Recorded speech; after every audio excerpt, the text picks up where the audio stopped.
The great thing about law is it's democratic. Everybody can participate. But if I can't see it, I cannot participate. There's a body of administrative law that happens behind closed doors in government offices, and we don't think it's sound policy that those administrative determinations are held close to the vest. We think that they should be known to everyone. For law to be just, it has to be open. Secret law is an abomination. Operating in the sunshine, I think, is better than operating in the darkness.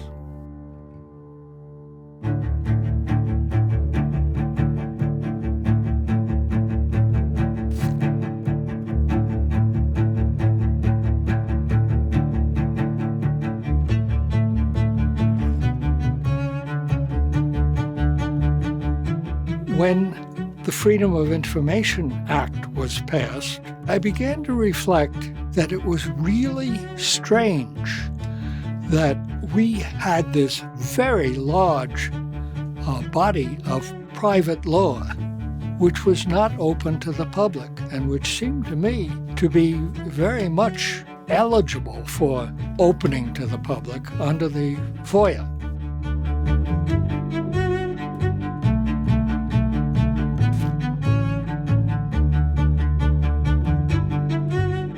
And so years later, when we were backed into this corner by a denial of our right to sue in the public interest under the zone of interest test, the only kinds of suits that we were able to bring were Freedom of Information actions. And so one of the very first suits that we began to consider was a suit to open IRS rulings to public scrutiny. And that's how we got into the Freedom of Information area.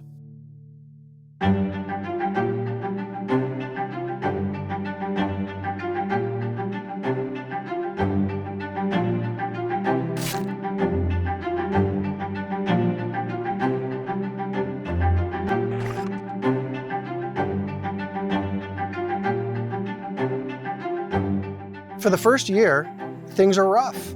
He basically doesn't have any money. Fortunately, my wife offered to keep me alive, to feed me for 2 years while I got the organization started. It was not such a big sacrifice. I mean, it would have been nice to have additional income, but I thought the idea was excellent. Tom lends the organization $60 to pay for postage and envelopes and something like that, and that is the sum total of the organization's income for its first year. But then they get a grant. Which was $60,000, and that was enough to keep us going for about 2 years. And this allows him to hire some staff to open an office in downtown Washington. One of our goals was to assist the press in understanding tax issues. Tax Analysts is not just a news service. We tell our readers what's important, we tell our readers why it's important to them, and we tell them how it's going to affect them. When Tom figured out that the country's major newspapers were not going to be assertive about publishing the things that he found out through FOIA, he thought, well, I'll do it myself. We decided to begin publishing a sheaf of papers every week, which we would mail to the press free. So we hired Jim Byrne. He became the first editor of Tax Notes. We do legal and policy analysis. Now, there were readers who were a little shocked by this, and we got letters, how dare you, criticize our transactions. But over the years, they started to appreciate it and demand more of it. Before too long, the grant funding starts to run out. And Tom, meanwhile, has been publishing this thing, but people really like it. And so as a way to pay the bills, or to begin to pay the bills, Tom decides he's going to have to turn this into a subscription product. And I remember calling our staff together. I said to them, we have this little publication which we're giving away free, and I think we could charge money for it. Without that initial effort to turn Tax Notes into a subscription product, the organization probably wouldn't have survived. And it proved to be remarkably successful. This newsletter eventually became central to our business model. The world would be very different if one of the editors at the New York Times had said, "Oh yeah, sure, we'll publish it." Then he wouldn't have needed tax notes, and I think the tax world would be very different.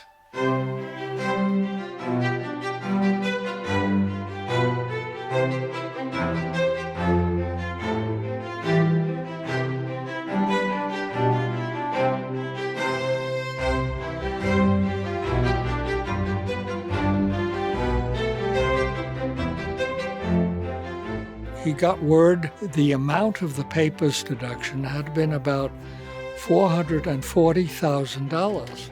So Ira figured that given the paper's deduction, the president's personal residence, and his second residence, Ira could not see how the president had paid much, if any, income taxes. And tax analysts released a long report suggesting that this deduction was almost impossible to explain as legitimate. And then tax analysts distributed this information to news reporters at major newspapers like the Washington Post and the New York Times, who then made use of it to do their own coverage of it. It certainly put us on the front pages of a lot of papers across the country. And that, coupled with what's called the rulings disclosure suit, made us well known to the public. Without those two events, I'm not sure we would have survived for 50 years.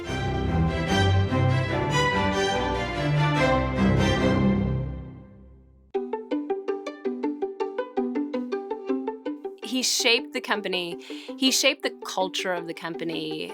Initially I was going through all of the old photos and there were so many pictures of kids and I thought, well, this is a little bit strange. And then realized, no, it actually isn't strange. It's that family was important to him. I did not set out to create a family-friendly firm or a not family-friendly firm. But it's certainly true we behaved like a big family.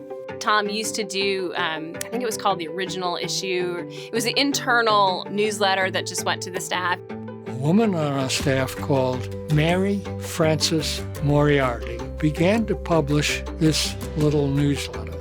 She filled original issue with anecdotes and stories. Everybody knew about their, whose kids were doing what and who had a baby. We celebrated individual birthdays every month, and I would sing happy birthday. I cannot sing. I am the world's worst singer. I'm not going to inflict that on you now. Besides, it's not your birthday. And that was another way in which we attempted to preserve a family spirit. It speaks to the culture that Tom started and that we try desperately to continue.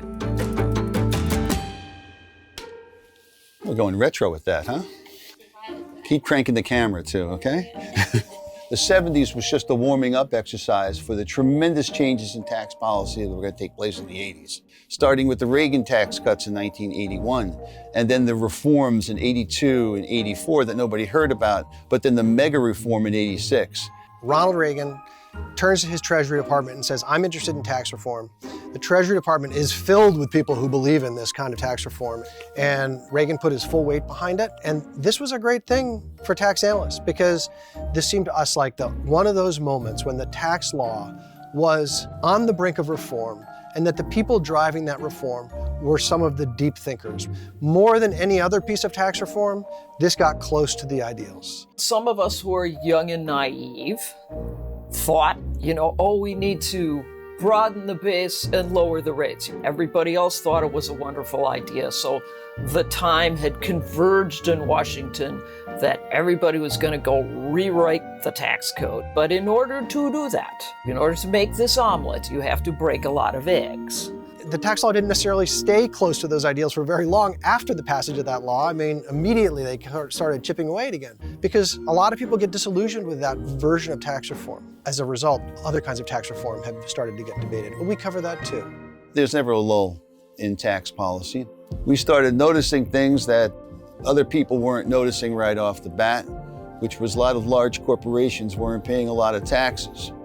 So in 1990s, it was the tax shelters.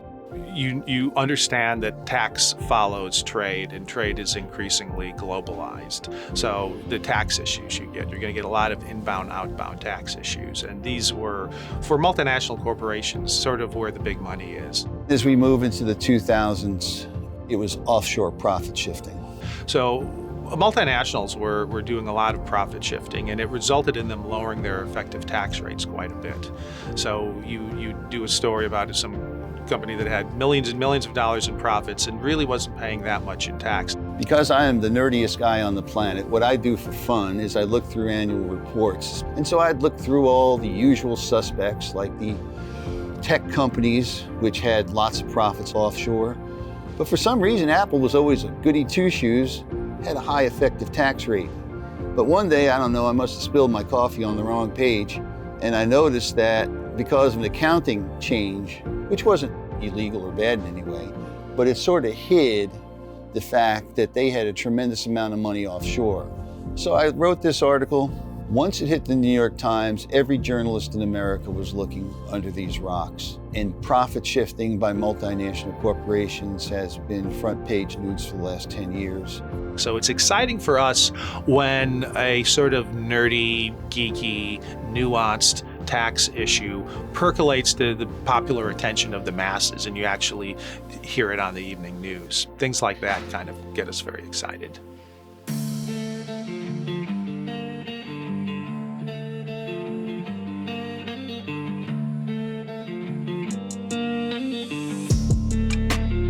Anytime you talk to him, you could really tell just how passionate he was about tax analysts, about tax policy in general, and about transparency and the mission of the company. Like Tom Field, Chris Bergen always wanted to push the envelope. No, Chris was a little more businesslike and organized in how he did it. Tom was always like, let the torpedoes fly and then we'll think about it afterwards. Let's put it this way, Chris at least aimed, but we still let the torpedoes fly. Chris brought a sense of professionalism to the organization, and I think really was one of the many impetuses that took us from being that scrappy nonprofit to being a legitimate company that stands on its own and has its rightful place in the tax community. I think people know that the place is driven by more than just the bottom line. We have people at Tax Analysts who actually give a damn. If we're getting as many complaints that we are a left organization, that we are a right organization, then we're getting it right at the end of the day. You know, I've always thought of us as the place where the debate starts. Informed debate requires information, and to get information, you need better transparency. Transparency shouldn't be just benefit for U.S. citizens. It should be for everyone living in a democracy. So I think it would be exciting to replicate our FOIA activity overseas. That act of getting information into the hands of practitioners, into the hands of the public, has really fulfilled the vast majority of our mission over the years. I think that 50 years from now, people are going to be saying that the tax system is a mess. It needs to be overhauled, and we're going to rip it out by the roots and replace it tomorrow, because I think that's the way people talk about taxes. But that's okay. We are in pursuit of excellence. We do not expect to ever achieve actual excellence. If there's going to be as much change in the next 25 years as there was in the prior 25 years, I think we're going to have a hell of a ride.